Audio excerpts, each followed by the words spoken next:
Praise the Lord. Let us continue in the presence of the Lord. God is so good. Let us pray. Heavenly Father, we thank you, Lord God, for this wonderful morning that you have given to us. We praise you. We magnify your name. Lord, at this time, oh God, search our heart. Look into our heart, oh God. If there's anything that we have done wrong, oh God, against you, Lord, we ask him for the forgiveness. Lord, cleanse our heart, our mind, our entire being, oh God, so that we are able to receive your message this morning. And also we pray for the brethren, for our brother and sister, we are about to come to the church, Lord. Let your traveling mercy be upon them. At makaralis na Panginoon na maayos sa church, oh Lord. Thank you, Father. Lord, we magnify your name, we glorify your name. Thank you for the privilege. Thank you for this time, oh God, that we come to you in one accord, oh God, to worship you and also to learn your words this morning. Thank you, Father, as we bring back to you all the glory, all the praises and thanksgiving. At lahat na nagmamahal kay Lord will say, Amen and Amen.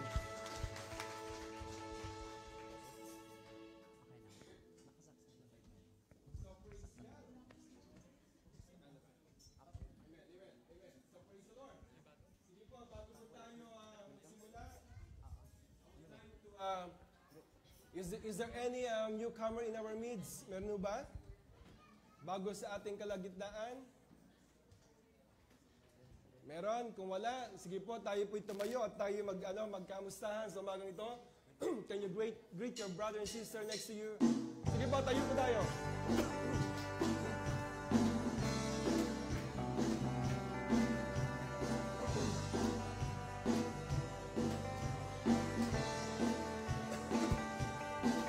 I'm glad you are here. I'm glad you are here. I want to share my love with you.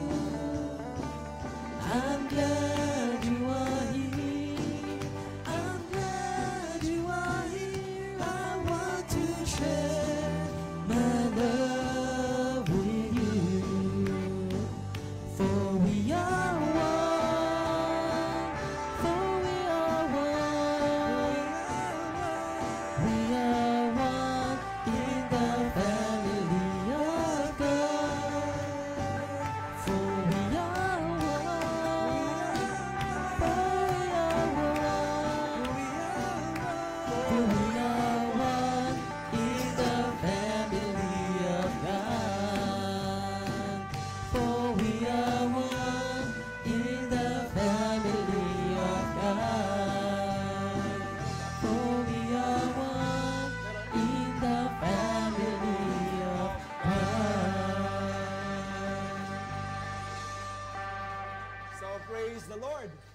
And then, can you bless the person next to you? Pakisabi mo, I bless you. I bless you, I bless you.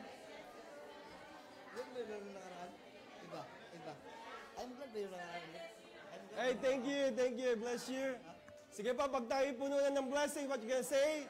I receive it. Tinatanggap ko. Praise the Lord. Amen.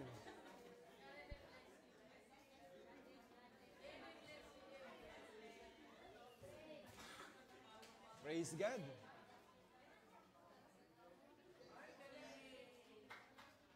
Amen. Sige po, can we all find our seats? Sige po, puno po tayo. We still have 3 vacants here, 3 here, 2. Sige po, yung mga nasa taas, pwede nang bumaba. Praise the Lord. Magandang umaga po muli. And also, good morning sa ating pong online viewers. Good morning, good afternoon, good evening, wherever you are. May the Lord bless you and also may you receive the blessings of the Lord upon listening to His Word. Yan. Yan, praise the Lord. Ikaw pa, batiin ko lang po yung mga balik kay Ma. Yan, si Ate Liobi. Yan. At si Brother Nathaniel sa likod. Yan, no? Magandang umaga sa iyo. Praise God. So praise the Lord. But before anything else, can we all declare Luke chapter 4, verse 18 to 19? Sige pa, sabay-sabay sabihin. The Spirit of the Lord is upon me because He has anointed me to preach the gospel to the poor. He has sent me to heal the brokenhearted, to preach deliverance to the captives, and recover sight to the blind, to set at liberty them that are bruised, and to preach the acceptable year of the Lord. Our God is Jesus. At tayo po sa ating kultura, sabihin mo, I am a blessing, I am anointed, I am a deliverer, I am a good follower, I don't destroy, I build, I am not seasonal, I appreciate everyone, everything. I'm in partnership with Christ, and I'm not extreme. So praise the Lord. God is so good. All the time. So, God is good. Amen. So praise God. Sige po.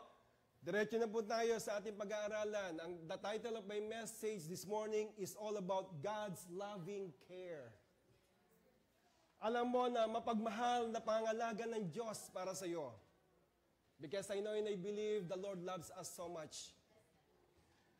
I am sure this morning, if I'm going to ask a question, how many of you have experienced trials in your life? Definitely a lot of us, most of us here will be raise our hands. Kasi all of us here ay nakakaranas po na tinatawag ng storms of life. Meaning, trials of your life. Nararanasan po natin yan. So, storms in life means when we go through trials and hardship in life that God allows. So, meaning, all these storms that we are about to experience sa ating buhay, those storms ay inaalaw po ng Lord diyan. And later on, we will find out why the Lord allowing those trials, those hardship in life para sa atin. Tandaan po natin yan. Sa mga problema, sa mga hardship ng buhay, wala pong exempted. Meaning, wala pong immune sa mga bagay na ito. Yet, in the midst of these storms, for the believers, there can be peace. Ang kinaganda lang sa mga believer, even though we are experiencing storms in life, tayo pa ay merong kapayapaan. Amen? I would like also to welcome mga namamasyal po sa atin, si Brother Rogen and Sister Verna. Yeah, no? From Colorado, USA. Amen. So praise God. Mamaya usap tayo mga anak, ha? Ngayon, feeling anxious and angry or frightened is common. Do you believe in that? Sa mga bagay na yon, yung tinatawag na, yung pakiramdam mo na worried ka, o yung galit ka, or scared ka, it is common. Why? Because the Bible said in John 14 verse 1, Jesus said, but Jesus offers these words of peace in John chapter 14 verse 1. Do not let your heart be troubled. Sabi ganoon, do not let your heart be troubled. Meaning, do not be afraid. Do not be cowardly. Believe, meaning ng believe sa Bible is confidently in God and trust Him, in Him, have faith, hold on to it, rely on it, keep going on, and believe also in me. The Lord Jesus said that. Even in the midst of life's trial, yung mga pagsubok na nararanasan natin, and even when the circumstances o yung mga pangyayari around us seems at their darkest, si Jesus, tinuruan tayo that we can trust in God. Amen? Pwede nating pagkatiwalaan ng Diyos. Let us pray. Heavenly Father, we thank you sa umagang ito, Panginoon. We thank you for the breathing of your word, O Lord. I know and I believe your word is so very powerful that it will change our being, our entire being. I pray, O God, that you open our heart, our minds, Lord God, to understand your word this morning. Thank you, Father. Let the Holy Spirit be with us this morning. In Jesus' name, amen. Pag-aaralan po natin is in the book of Mark. In the book of Mark, Jesus prepares to impart a vital lesson to his followers about what? About the power of trusting in God. Si Jesus nagbigay ng mga preparasyon, ng mga mahalagang lessons sa ating buhay para sa kanya mga tagasunod, mga followers, about the power of trusting God. I want you to open your Bible in the book of Mark chapter 4, and then we're going to read verse 35 to 41. And I know and I believe some of you know this story, but I believe that every time the Word of God preach, there's a lot of revelation will come out. Amen? Sige po, ito po. Sabay-sabay po natin. Verse 35. That evening, Jesus said to his disciples, let's cross to the other side. Leaving the crowd, they took Jesus along in a boat, just as he was. Other boats were with him. Sorry. A violent windstorm came up. The waves were breaking into the boat so that it was quickly filling up. Verse 38. But he was sleeping on a cushion in the back of the boat. So they woke him up and said to him, Teacher, don't you care that we're going to die? Grabe, no? If you're going to look at it, some of them is a fisherman, fisherman. Yung mga kasama ni Jesus doon. Pero for you to say that you are so very afraid of the wave, parang kakaiba na naranasan nila. Kasi kung kayo mangingisda, it is normal for you na magkaroon ng malaking wave. However, this wave is very violent. Masyadong malakas. Siguro natakot talaga yung mga disciple. Sabi na, don't you care that we're going to die? Verse 39. Then he got up, ordered the wind to stop, and said to the sea, be still, absolutely still. The wind stopped blowing, and the sea became very calm. Ganun pala si Lord. Pagka meron siyang gustong pakalmahin sa buhay natin, hindi lamang niya sabihin, be still, pero siya sabi niya gano'n, we have to be absolutely still. Kung sa baga sa it totally subside everything. Verse 40. And he asked them, why are you such cowards? Sabi niya gano'n, ba't kayo mga duwag? Don't you have any faith yet? Sabi niya gano'n, wala pa ba kayong pananampalataya? 41. They were overcome with fear and asked each other, who is this man? So yun itong taong ito. Even the wind and the sea obey him. Ay, grabe, no? They were with Jesus. But still, they're very amazed of what Jesus had done. Sabi niya ganun, even the wind and the sea follow in His command. Sabi niya, grabe to. So, pero dito sa story ito, makikita natin na merong several important points na kailangan natin i-highlights. And it is part of our life as well. Tingnan natin, no?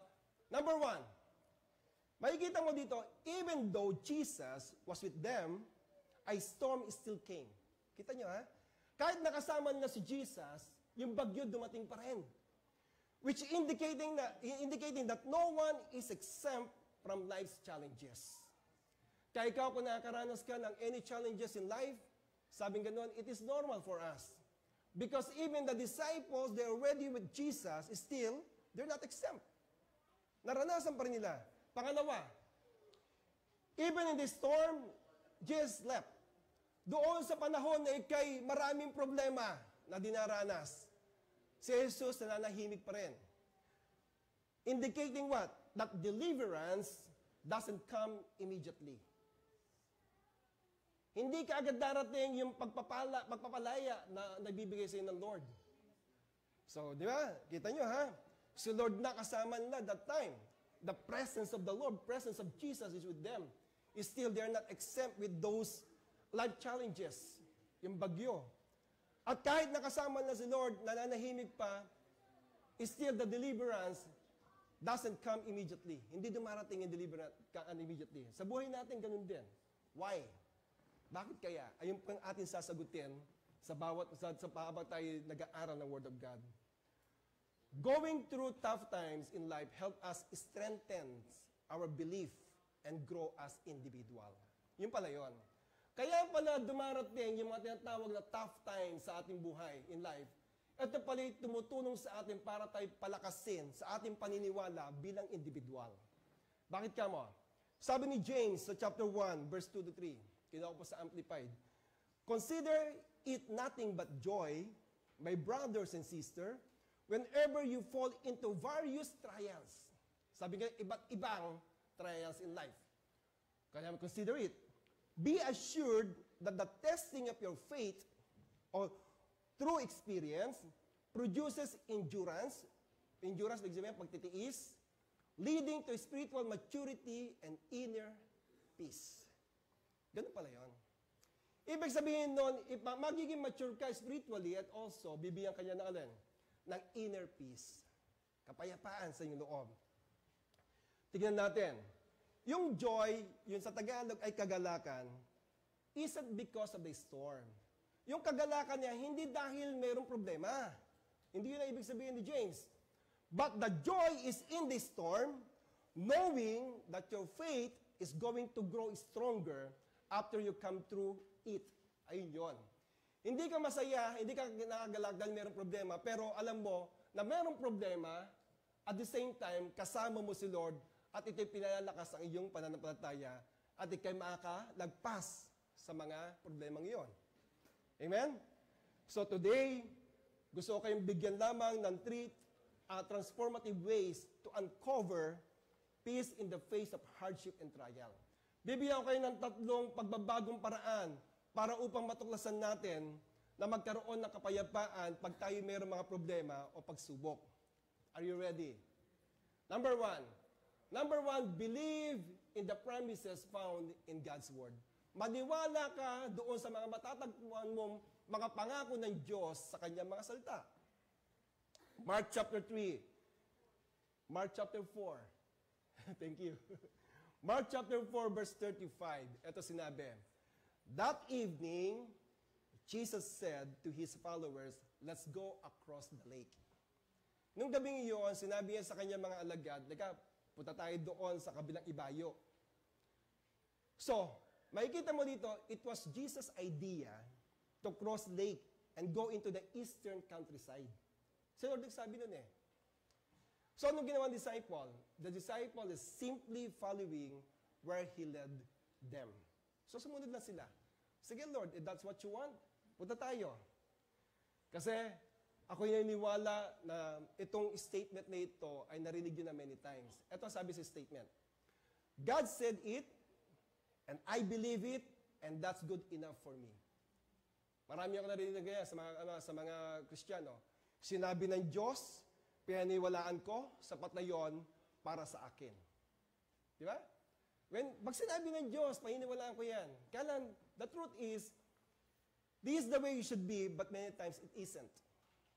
Madalas, dapat ito talaga ang mangyari. Pag sinabi ng Diyos, paniwalaan mo, at sapat na yon para sa akin. Pero minsan, hindi po ganun. When the trials or problems, nandoon na, minsan nawawala na po tayo. Many can quote scripture and memorize verses. Kaya po natin yan. Mag-quote tayo ng verses o mag-memorize ng mga verses sa Bible, but struggle to live by its teaching during trials. Pagka meron ng trials, nawawala na po yung Word of God sometimes. Nawawala na po yung ating faith doon sa salita ng Diyos. Kasi nakikita na natin yung problema. Kagaya nung nangyari po sa kanila, sa mga disipulo. Nakita nila yung laki ng alon at lakas ng hangin.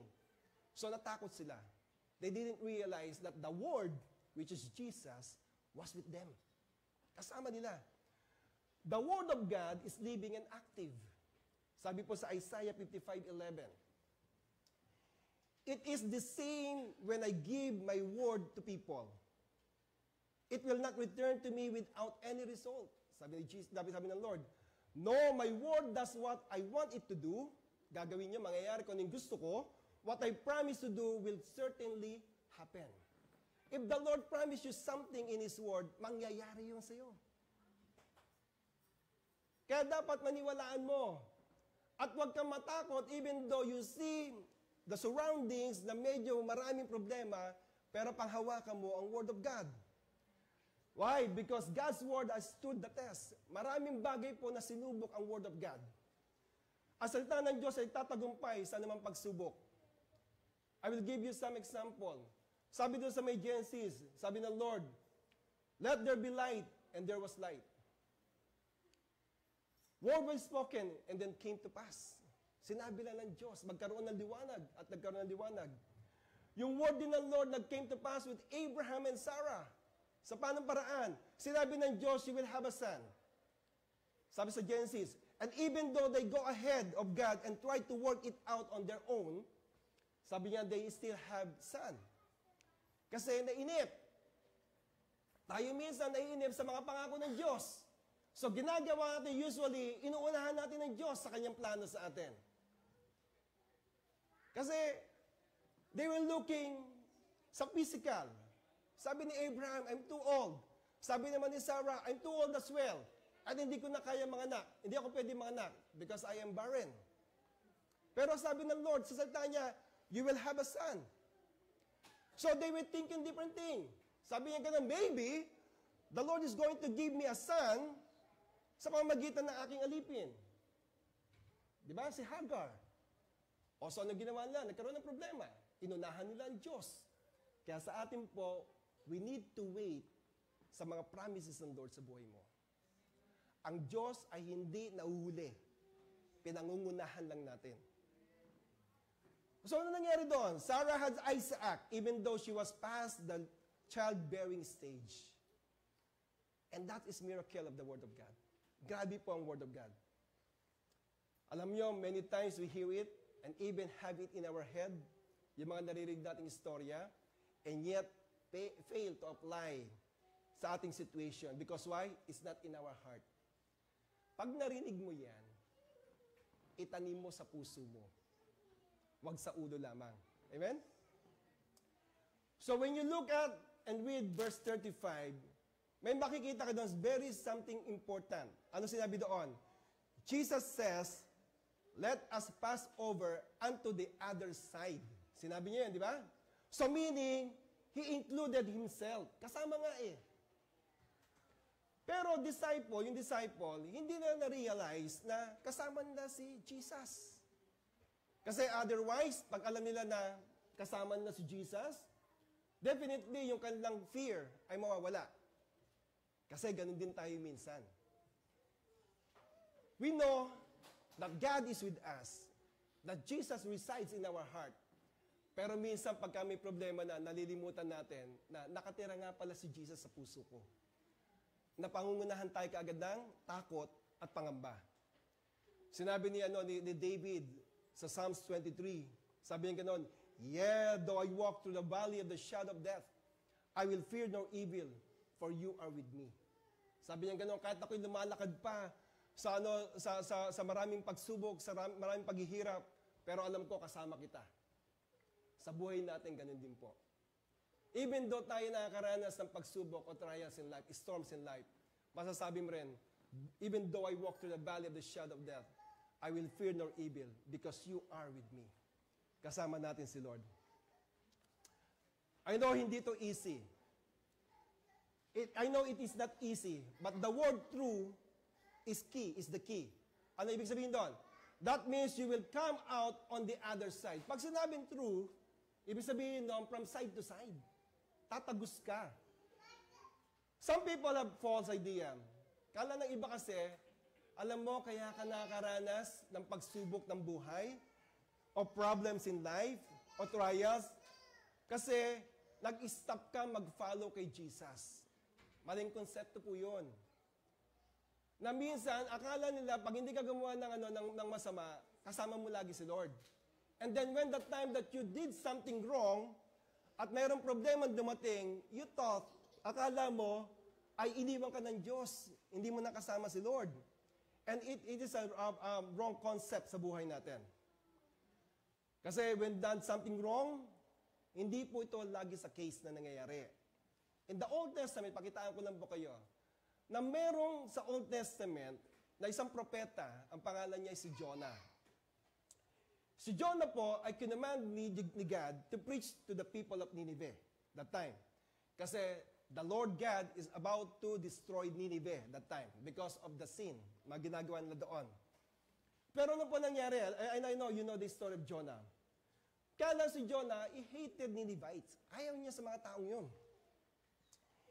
He didn't want to preach to them. Ayaw niya mag-preach sa kanila.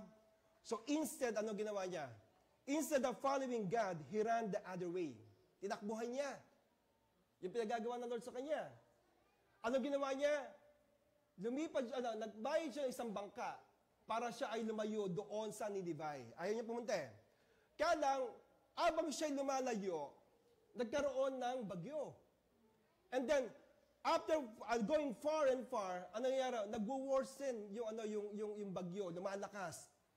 Ano ba sabi doon?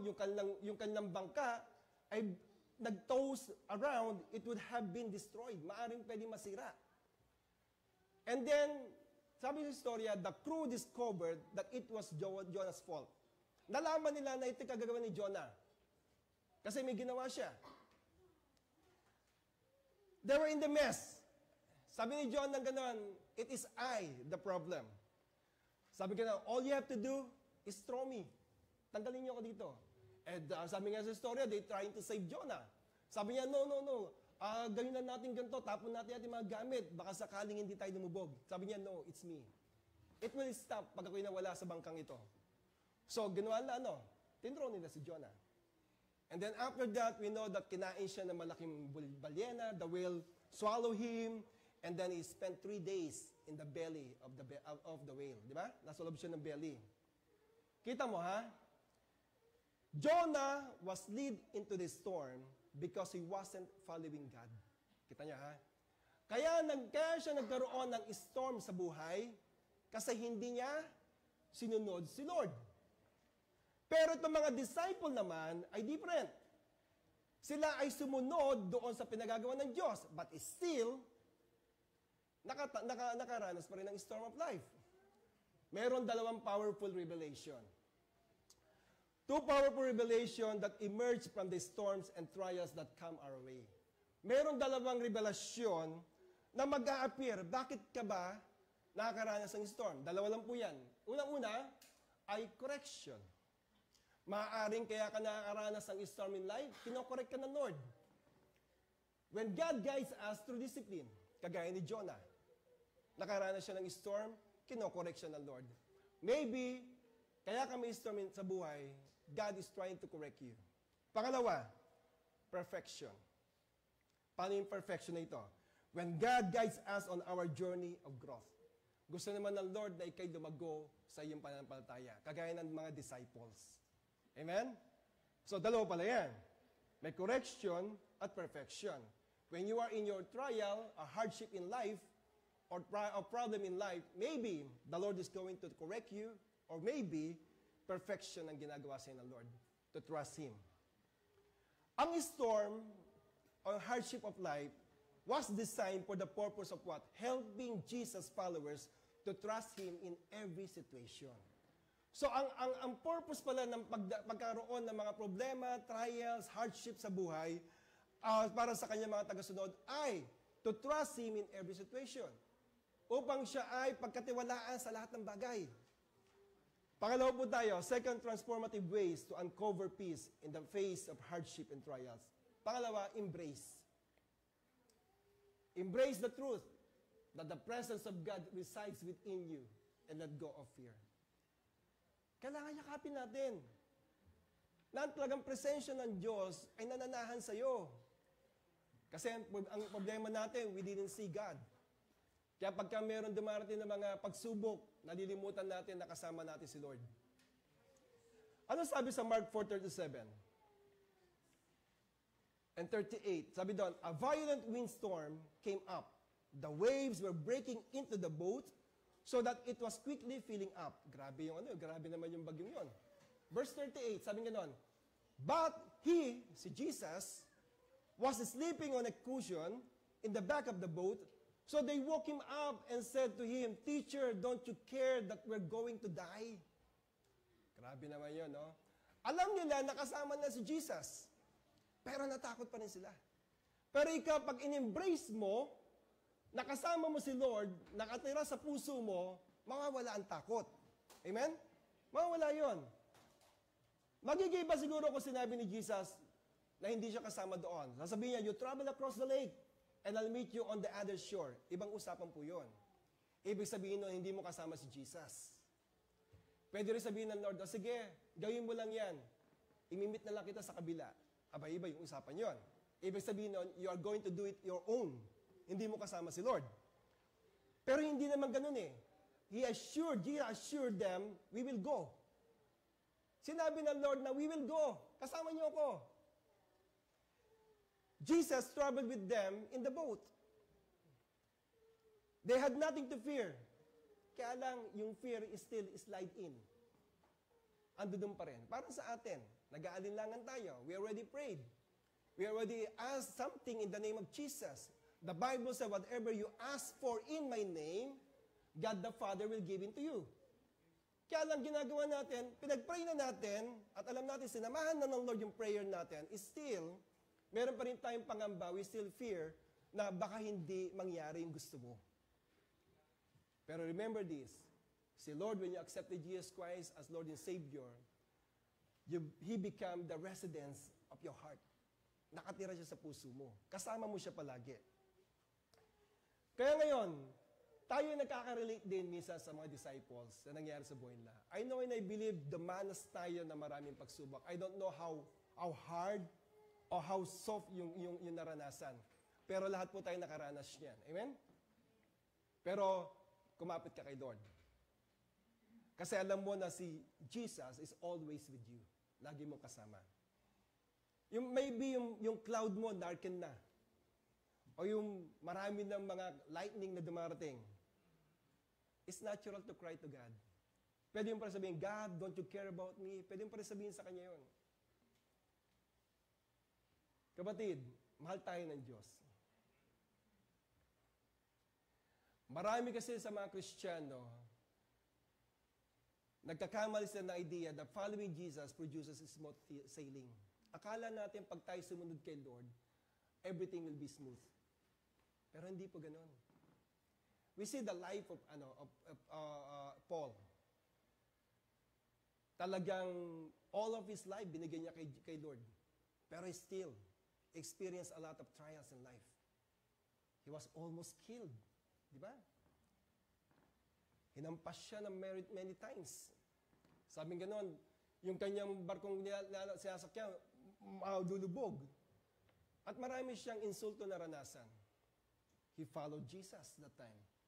Pero tayo minsan akala natin, as long as I serving the Lord, as long as I'm doing this, I'll be okay. I know a pastor, at the age of 50, nagkaroon siya ng brain tumor. And then the church is growing. Ang laki-laki ng church, lumalaki yung church. And then when he had the tumor, tinanong siya ng kanyang asawa, sabi niya gano'n, bakit nangyari sa iyo ito? Sabi niya gano'n, you're serving the Lord. You love the Lord. You do everything for God. Alam mo, sinabi ng pastor, sabi niya gano'n, am I exempted sa mga bagay na ito? Di ba? I'm still a man. Sabi niya gano'n, pwede rin akong dapuan ng mga sakit. Di ba? Kaya hindi po smooth ang pagsunod kay Lord. You may have believed that as long as you follow God's will, you won't encounter any troubles. Pero hindi po ganon. Ano sabi ni Jesus sa John 16:33? In this world, you will have trouble. Sabi nga sa mundong ito, makakaranas kayo ng maraming pigati. But He also promised that He will be with us through it all. Ay na magandang binigyan na pangako ng Diyos. Nobody exempt. Even me, I'm not exempt. Diba? May sakit karamdaman din tayo, nakakaranas tayo. Right now, I have some, kung nakikita niyo, parang sa ilong lumalabas yung salita ko. No? I'm not exempt. I am not superhuman.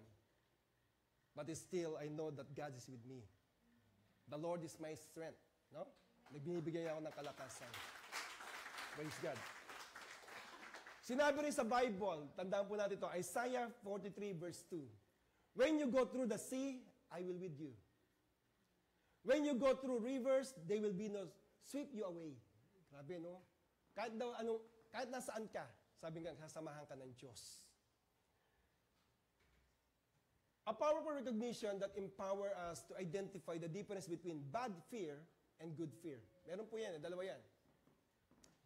Na pwede mong kilalanin yung kapangyarihan on tumutukoy doon sa good fear o sa bad fear and good fear. Unang-una, ang bad fear, ganito yan. Ang bad fear has very negative effect on our life. Alam niyo ba na kaya kayo paralyzed ng takot? You cannot move when you are in fear. Di ba? Hindi ka maakilos. Ano sabi sa 2 Timothy chapter 1 verse 7? For God has not given us a spirit of fear, but of power and love and a sound mind.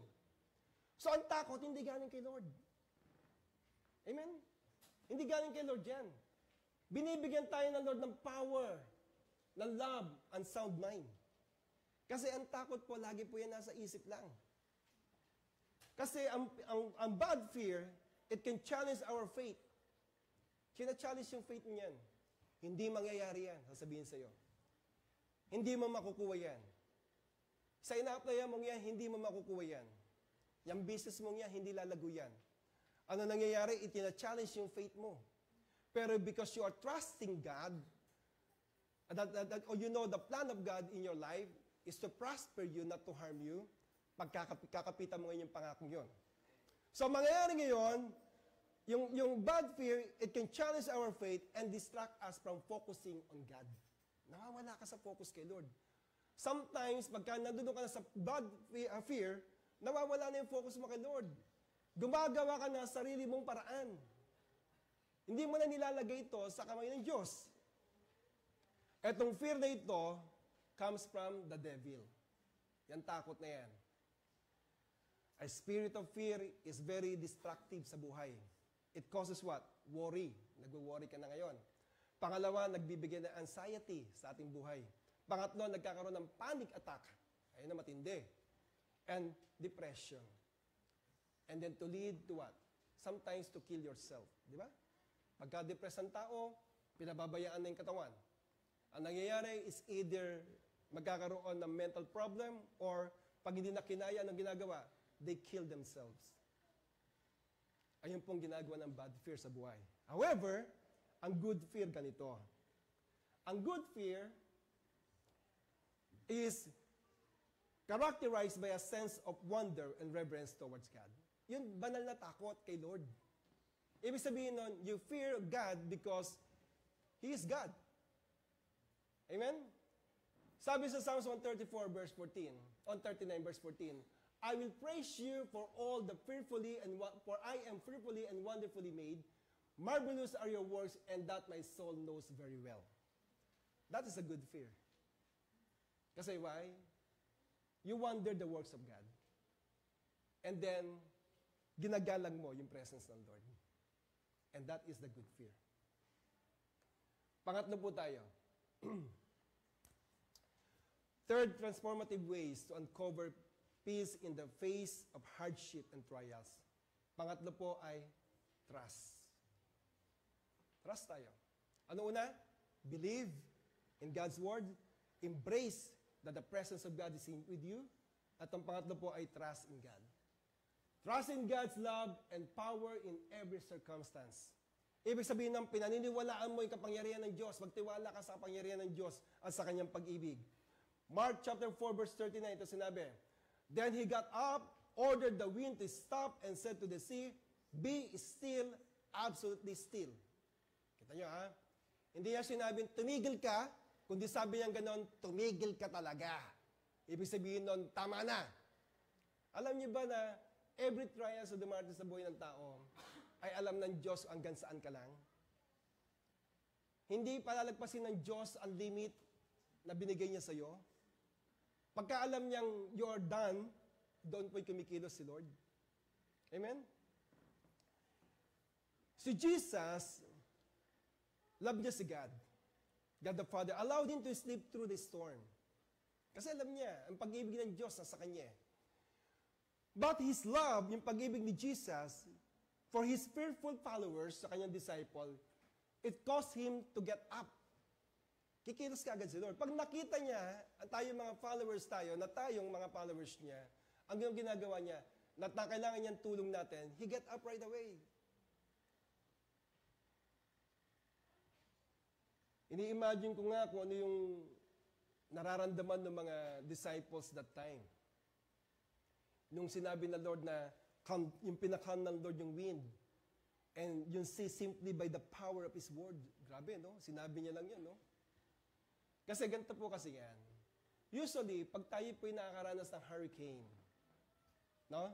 O mga tinatawag naman lakas sa bagyo, Pagka we heard that the hurricane is far away from us, ang sea po hindi pa rin siya calm, di ba? Nakakaranas pa rin tayo ng mga wave. Sabi lang gano'n, it is 25 miles or 35 miles away from us. Pero yung dagat po, ano pa rin siya? Galit pa rin, di ba? Makikita pa rin mga wave. Pero ang layo-layo na ng bagyo. Pero kay Lord, ibang klase. Ginawa niya, nung sinabi niyang tumigil, totally, whoop! Tigil lahat. Nawala yung malakas na hangin, nawala yung malaking alon, in just when he said it right away. Grabe yun. Immediately nawala ka agad. Si Lord, when the Lord is going to rescue you from any troubles, right away, boom, wala ka agad ng problema. If the Lord said that you're going to heal you today, the Lord is going to heal you today. It doesn't matter what the doctor says. Pag sinabi ng doktor na wala nang paraan, pero sinabi ni Jesus, you will receive your healing today, instantly, you will receive the healing. Ganun si Lord. Amen? Ganun kumilos ang Diyos sa buhay natin. Even though the immigration said that this is your last permit, and then you have to go the next time, next week, the Lord is going to do miracle. No? Pag-apply mo, tanggap ka na kaagad. Pina-prepare yung papers mo, pag-gising mo kinabukasan, binigay mo, the following day, start ka na kaagad. Kasi why? In-express yung permit. Nothing is impossible to God. Pagka si Lord na kumilos, wala na pong makakapigil niyan. 2,000 years later, the word of Christ has not lost its power. Makapangyarihan pa rin ang word ni Jesus. God's word is just as powerful as ever. Hindi po nagbago ang word ng Lord. When we listen to it, it can help us bring peace into our lives. Pag ikay binasa mo at nakinig ka sa word of God, nagbibigay ito ng kapayapaan. When you feel lost, tingin mo parang nawawala ka o nagwawala ka. When the challenges of life become too much to handle, parang ang bigat-bigat na, Lord. I'm in the end of my rope. Hindi ko na kaya, Lord. It seems like all our world is on the point of falling apart. Yun na, no?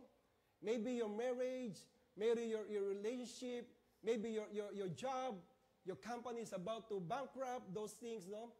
Ang dami na nangyayari. Marami ka ng kompetensya sa trabaho mo. One day, baka hindi na i-renew yung papers. Pero sabi ko noon, don't worry about it. Listen to the Word of God. We can turn to our Bible. Listen to what Jesus teaches. No? Mababasa natin.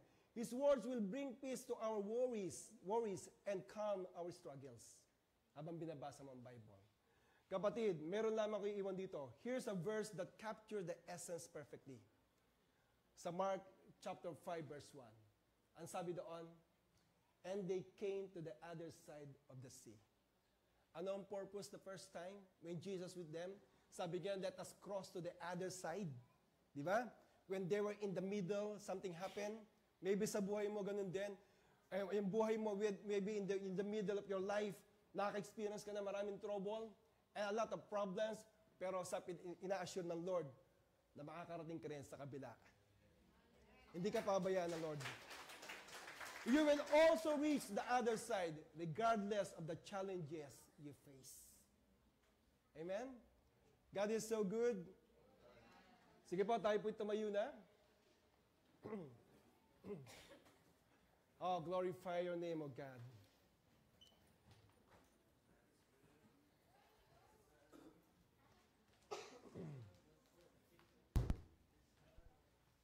Do you feel trouble or lost in sadness? Ngayon ba nakakaranas ka ba ng mga trouble in life? Yung mind mo ba is deeply burdened of something? I don't know kung ano yung nasa isipan mo ngayon. Kung ano yung bumabagabag sa iyong isipan sa oras na ito. Alam niyo yung mga followers ni Jesus, they were in danger in the winds and waves. No, yung mga disciples, and panic within themselves. Talagang takot na takot. But they forgot to look to Jesus and find peace. This morning, Ano man yung bumabagabag sa isipan mo, all you have to do is look unto Jesus, the author and the finisher of our faith. Nung dinala ni Jesus yung kanyang followers dun sa storm, He wanted them to learn an important lesson. At gusto rin maranasan natin, at gusto rin ng Lord na makita natin yung important lesson dito. Ano yon? That they can trust Him during difficult times in life. Ano man difficult times in life na meron ka ngayon, you can trust Jesus na sasamahan ka niya. Now we can also rely on Jesus during the challenges or tough times we are facing right now. Yung iba po, tahimik lang, pero iba po dyan, nakakaranas pa rin ng mga problema. Pero, let me tell you something, kasama mo si Lord. At hindi kanya iiwan. Kasi yung kanyang word is very powerful. Sabi niya sa kanyang word, I will never leave you or abandon you. And I am with you always, even unto the end of time. Ano bang kinakatakot natin ngayon? God's loving care is available to you right now. All we have to do is worship the Lord. All we have to do is hold on to the promise of God. All we have to do is believe in the Word of God. Embrace that God is with you. And trust for His power na kikilos sa buhay mo. Hallelujah. Let's sing the song. Glory and honor to the Creator. Creation bow down and worship Him. Hallelujah. Lord God Almighty, receive all thanksgiving, for you alone deserve all praise.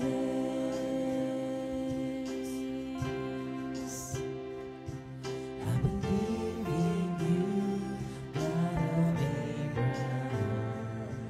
I believe in you, you're the God of miracles. From nothing to something, from ashes to life, from past full of darkness, now you are my light.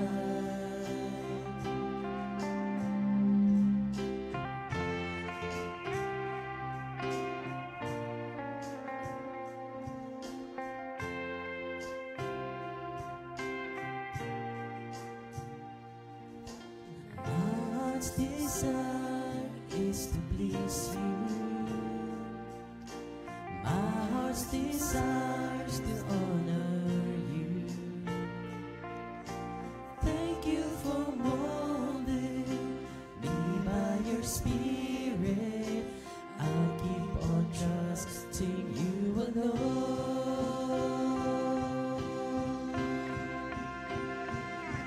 I believe in you, God of Abraham. I believe in you, you're the God of miracles. From nothing to something, from ashes to life, from past full of darkness, now you are my light.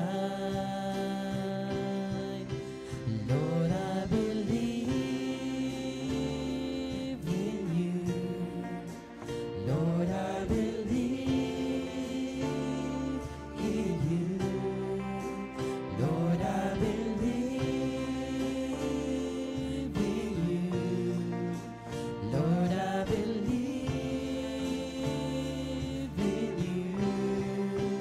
Lord, I believe in you. Lord, I believe in you. Lord, I believe in you. Lord, I believe in you.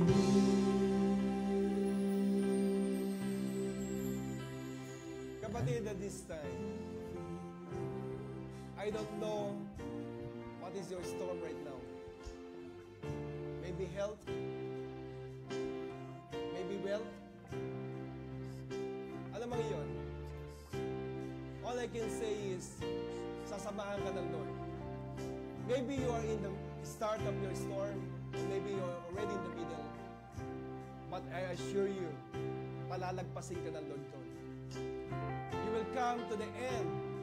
Mararating mo kung saan ka gusto parating ng Lord. Can we all lift our hands to God? And talk to the Lord right now. Just tell to God that, Lord, I believe in you. I know you can do miracle in my life. Kaya, alam ko, Lord God, na kaya mong tapusin ang lahat. Kaya, Lord, ako'y nananalig sa iyo.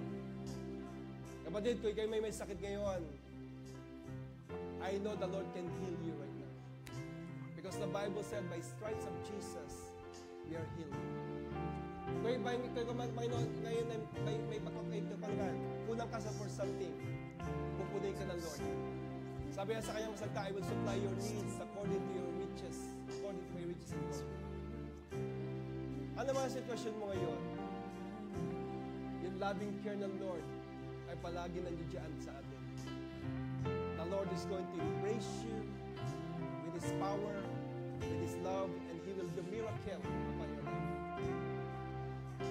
Ginawa ng Lord yun sa maraming kasaysayan in the history, in the Bible. He did a lot of miracles. And I know and I believe the Lord still can do miracles in our lives.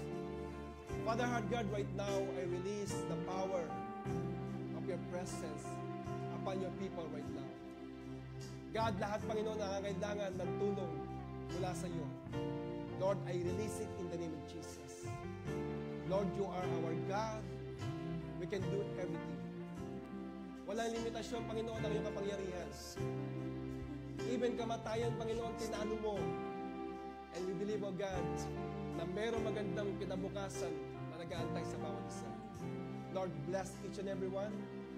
Let the healing touch of your power be upon us, to our loved ones, oh God, in Jesus' name. Lord, the prosperity that comes from you, oh God, ay maranasan ngayong oras na ito at maranasan din ang aming family, oh Lord. Thank you, Father. Thank you, Jesus. Lord, we love you. We trust in you. And we know that you love us, you care for us sa bawat area ng aming buhay. Lord, we bring back to you all the glory, all the praises and thanksgiving to you alone. This is our prayer in Jesus' name. Amen, amen. So praise the Lord. Magandang umaga po sa ating lahat.